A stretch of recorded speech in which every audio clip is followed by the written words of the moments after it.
This might just be Nintendo's best mobile game.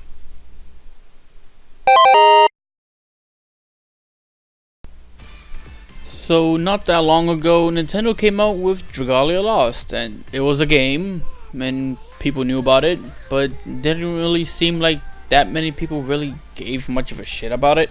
But I'm here to talk about it because I've been playing it for the last couple of days now, and it's pretty fucking fun. There's not really much to say about it before, but now that I've played it, I kind of think it's Nintendo's best mobile game so far. And for that to make sense, I feel like I should kind of compare it a little bit. Before Dragalia Lost came, I thought Nintendo's best mobile game was basically, Fire Emblem Heroes. And for the most part, I still do think Fire Emblem Heroes is by far one of the best, if not arguably the best, with Dragalia Lost being the one that competes with it.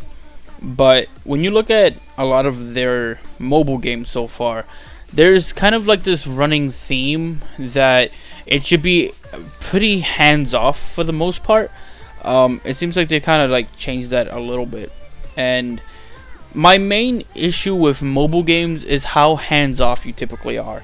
A lot of the time, you are typically handling menus and waiting for a lot of them. And don't get me wrong, I do enjoy some mobile games, like I enjoy Fallout Shelter, for example. And that is a game that, because of timers, you typically are hands-off for a lot of it. But I don't necessarily love that kind of gameplay. It's just kind of there, and I understand why it's there, so I'm not entirely, completely I don't completely hate the system, I guess is what I'm trying to say. But the thing with Dragalia Lost that makes me like it so much more is the fact that it's more hands-on compared to Nintendo's other offerings. So let's take a look at Nintendo's mobile game offerings so far. So we have Mario Run, and Mario Run I did enjoy. I liked it. It wasn't that bad. Didn't have microtransactions kind of just fucking assaulting you at all times. But gameplay-wise, the most you're doing is tapping the screen. And there's nothing wrong with that, but you're not doing much there. The most you're doing is understanding how he reacts to when you press the button. I mean, when you press the screen, and that's pretty much it. For the most part, your gameplay in Super Mario Run, it's hands-on, but it's very, very bare minimum. Like, you couldn't make it any more simplistic while also being hands-on, right? Then you move on to Fire Emblem Heroes, which is one of the best mobile offerings from Nintendo.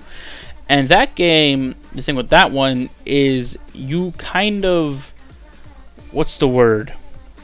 You don't really play the game. I mean, you play it like you do regular Fire Emblem, but because it's so limited, you're not really doing much strategy. You just kind of have 4v whatever amount the enemy has, and it's not that in depth as it could be. I could see why it's easily the most successful because you have waifus and the gacha system, and put that together with well-known characters from Fire Emblem, and yeah, I could see why it makes a lot of money. I have a lot of fun with it because I felt that it was the closest to actually playing like the game it originated from, Fire Emblem. And for that, I feel it's great. But the problem is that when you get to a certain point in Fire Emblem, you begin to just kind of auto-battle everything. And once you get to that point, and you're auto-battling the majority of your games, you officially just made the game hands-off. No one's playing the game at that point. Everyone's just hitting auto-battle, and the game plays itself. And then you have Animal Crossing, which I think is one of their worst offerings, because it's very far from what Animal Crossing is actually like. Mario Run, at least you're jumping around doing platforming like you would in a Mario game, even if it is automatically running. And Fire Emblem, you're basically just playing Fire Emblem Diet version. And fucking Animal Crossing, yeah, you're doing generally similar things than you would do in an Animal Crossing game, but it's so, I don't know, it's so poorly done because it feels like they saw the money that Fire Emblem was making and they had to come up with a way to get that same system to work in Animal Crossing, and it's pushed into your face way too often for my liking. and I just don't like the gameplay for it much. I mean, I was never really that big of an Animal Crossing fan, so maybe that's the reason why I didn't really vibe with it so much. But my god, I just do not give a shit about Animal Crossing Pocket Camp. And for the most part, because Animal Crossing is a very relaxing game, it kind of falls into that category of like, it feels hands-off, even though it's not entirely hands-off. You do kind of walk around. I will say that out of the games I just mentioned, except for Dragalia Lost, it is the only one where you can actually kind of walk around freely with your character, and that not blew my mind, but I was impressed with it when I first played it. But then when I got to everything else, it was just like, oh, there's nothing here really. Dragalia Lost is so hands-on in terms of gameplay that I feel like this is the only mobile game that I can see myself staying with for the most part. The only problem with it I can think of is that it most likely drains my battery. I haven't tested it yet, but anything with 3D models for the most part tends to drain my battery, and I mean that kind of happens with Pokemon Go, and yeah, it's just kind of the case, right? And you know, even if I count the Pokemon Company's games, like Pokemon Go for instance, it's pretty hands-off too. The only gameplay you're getting is for the most part throwing the Pokeball, and that's kind of it. Dragalia Lost, the reason why I like it so much and the reason why I feel like it's the best mobile game offering from Nintendo so far has to do completely with how hands-on the gameplay is. For instance, when you're playing the game, and I should have gameplay going up on the video during this whole thing so you can get an idea of what I'm talking about. But basically, when you're playing the game, right, you have a bunch of systems that upgrade many different things. And, you know, a lot of mobile games do that, so you have a lot of reasons to come back and, you know, upgrade things, get better, and, you know, do better in levels. But when you actually get to the gameplay, when you're not fucking with menus, because a lot of mobile games love just making you fuck with menus. But when you get out of that, and you actually get into what the game is, you get to walk around freely, kind of bringing me back to Animal Crossing, but you get to walk around freely and you get to fight things. I was like, okay, so how does the fighting work, right? The fighting reminds me of Mario Run in the sense where you get to tap, but you're not just tapping and that's it like you would in Mario. In Dragalia Lost, you're tapping the screen to attack normally, but you also have to quickly swipe in order to dodge attacks, which was weird to me because I didn't think they would really go that in depth with combat. I didn't really know anything about Dragalia Lost before the gameplay, like before I actually, you know, installed the game and played it. But dodging was added. They have like skills that go on cooldown that you activate by pressing onto them, and you could transform into a dragon. You can kind of bring a partner with you and, you know, do their ability also, and that's cool. Like, oh yeah, and not to mention there's also a kind of like a shield break move where if you just hold your finger onto the screen and then like aim it and then let go, it'll pop shields, or pop, like guard break basically. And that, like, mind you, is not a super deep combat system, but out of the games that Nintendo has offered so far, it is by far the deepest one available, and it's impressive. I like that. And I know Nintendo didn't really develop this. I know it was Cygames, I believe that's how you pronounce it, and I've never heard of the company before. I never played their games before, so I don't really have any experience in what they typically make, but I'm going to admit to the fact that I'm pretty interested in them now. Like, I think I'm going to keep an eye on that name from this point forward because I really do enjoy Dragalia Lost. And then, you know, it's not even just that. It's not the many upgrades. It's not just the combat system. It's also the fact that it's a gacha game. You know, it falls in line with what Fire Emblem Heroes does to make money. But the thing is that even though it uses a gacha system, the actual, what's the word I'm looking for? The actual problem I have with the game, because I understand not a lot of people like gacha systems in games, but the only thing I really don't like too much about Dragalia Lost so far is the fact that the move itself of guard breaking is kind of annoying to do, because the game tends to confuse what you're trying to do, like moving sometimes it thinks I'm just trying to move, or sometimes it thinks that I'm trying to dodge whenever I try to do that one move in particular, to the point where I kind of just find myself just trying to break their guard by hitting them a shit ton of times, rather than, you know, actually doing the move that's designed to do exactly that. But other than that, I don't really have any problems. The game has like really a really adorable like menus. You go on the main menu and your character's just exploring. He's just walking down. Characters are talking. They go to a camp. Sometimes they go to a bar and they're just talking. Seriously, it's actually really enjoyable. In fact, let me just play a section of that right now so you can get an idea. And also, the music is actually really catchy too. So here, take a look at this.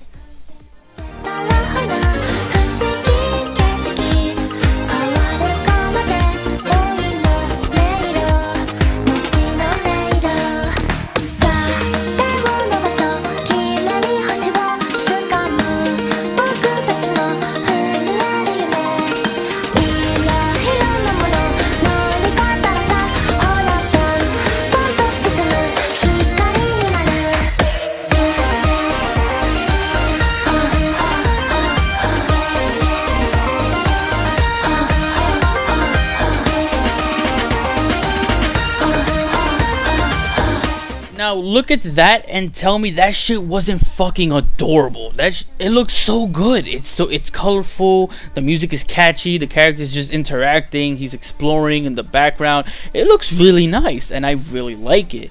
And you know, there's also like little things here and there that also, you know, help you connect with the characters too. Something that I wish Fire Emblem Heroes really did. Because in Fire Emblem Heroes, the only real character interaction you're getting is like very quick blurbs right before you fight, and that's kind of it, unless you're really interested in the main characters.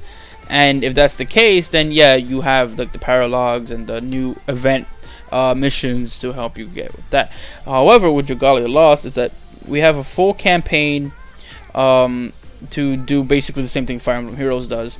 And the other interesting thing is, not only does every character you get, including characters you get randomly through the gacha system, something that Fire Emblem Heroes does not do, but not only do they also have their own like little storylines, or little like I want to call them side story things, where you just kind of read and get to know the characters and whatnot. The dragons you get in this game also have this. They also have legends where you get to know about the dragons you're using and the characters you're using, which I think is above and beyond what Fire Emblem Heroes does. And even going beyond that, we have like these little mangas teaching you mechanics of the game in the form of characters interacting with each other, giving you more character development, and at the same time, you know, reminding you how certain things work, maybe because you took a break or something, right? And there's also another manga called Dragalia Life, I believe it is, where it's just the characters interacting, nothing else. There's no mechanics really introduced. They'll sort of introduce a character and then say like, oh, this is what the character likes to do, and blah blah blah blah blah. And that's a lot. Like you get a lot of character when you get them. And something else that they don't do in Fire Emblem Heroes, at least not as largely as like Dragalia Lost does, all the characters are fully voice acted. I mean, you have scenes where they're not fully voice acted and you use text, but you will get a random character through the gacha system, and then they will be in the main menu talking fully with the main character. That's awesome. Fire Emblem Heroes doesn't really get that. I mean, you get like little phrases from them, and that's kind of it. And I guess this kind of counts too, but it feels like it's been done better here. So that's cool. So in other words, I like Dragalia Lost so much because it looks nice. It plays more hands-on than any other game that they've released so far, and it seems like the part where you think Fire Emblem Heroes would succeed a ton in the sense of like characters interacting with each other, they do it in Dragalia Lost much better. So it's kind of weird, but it's kind of cool too. And also something that this game has that so far, anyways, no other Nintendo game seems to have, but they have full 4-player co-op.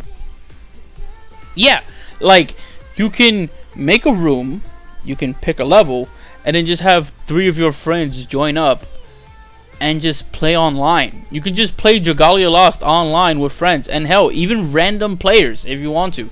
You can go up to the next campaign mission, and you could go solo if you want. Bring your normal party, try to get them all to level up, get your gear, get your equipment ready and all that stuff. And let's say you're having a hard time, let's say you're not doing well, you can just join a random room where other players are playing the same mission and play with them, and they're probably going to steamroll through the level if they've been playing for so long. It's kind of really cool. I don't know. It feels like I'm playing a very, very simplistically made JRPG that is on console. And that is not entirely accurate, I admit, because, a full-fledged, even lowbrow JRPG on consoles tend to have more like of a combat system behind them.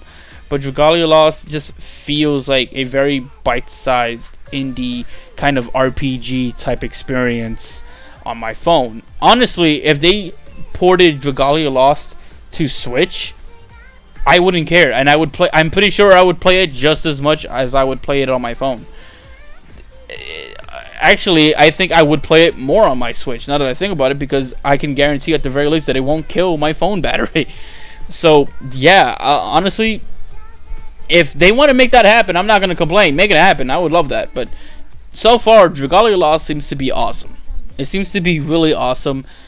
And those are basically my thoughts on it. I think this is the game that beat Fire Emblem Heroes as my favorite Nintendo mobile game. And I see myself playing it for a lot longer than I played the others. But that's what I think. And, I may not, mirror what you think about the game. All I can say is, if you haven't tried out the game, it's free. Download it, play it, give it a try, and see if you like it. I think the cutscenes alone in the game that's fully voice acted is impressive. And, that's awesome, right? But, you guys should let me know what you think.